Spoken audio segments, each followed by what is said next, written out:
Jogging, a girl notices an unusual machine with predictions called the death machine. The machine invites everyone to put their finger in a special hole to find out the reason for their future death.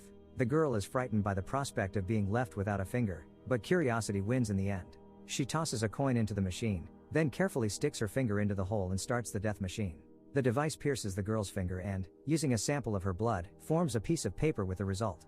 The girl is happy to know that she will die of old age, after which she nonchalantly continues her run. As she runs across the road, she is hit and killed by a car. An elderly man is driving, and we understand that the girl really died of old age, as the death machine predicted. We see the next character on the tennis court. Previously, the death machine predicted his death due to parachute failure.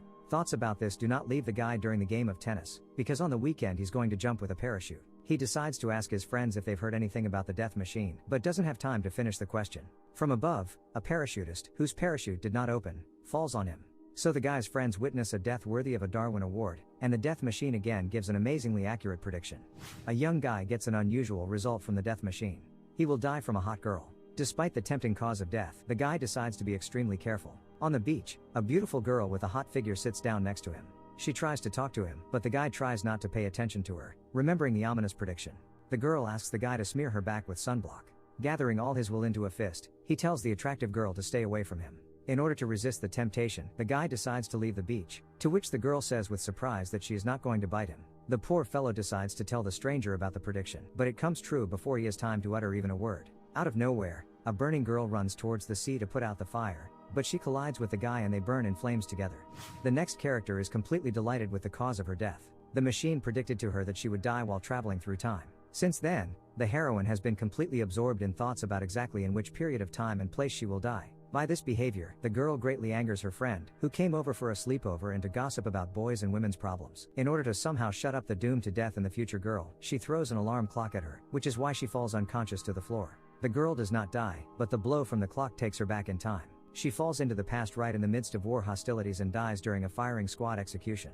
The last character receives a prediction that he will die from a bear. Now he is afraid of everything connected with this beast. At work, he can't add honey to his tea because it's in a bear-shaped jar. At home, the man is afraid to open the refrigerator, fearing that a bear will crawl out and attack him. His wife reminds him of the camping they have planned for tomorrow. The man wants to stay at home, but agrees under the persistent gaze of the woman. He notices with horror that his wife is eating gummy bears, and realizes that obsessive thoughts about a dangerous beast are following him everywhere. On the way to the forest, the wife tries to calm him and assures that the death machine is just a delusional fiction.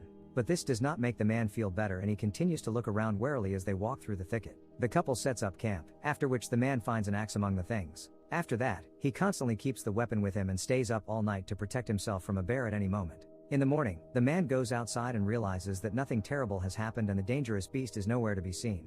He throws the no longer needed axe on the ground and completely relaxes. In the office, the man happily adds honey to his tea. A colleague approaches him and asks how he spent his weekend. The hero begins to talk enthusiastically about the rest, but he is interrupted by a bear that suddenly rushes at him from a garbage can.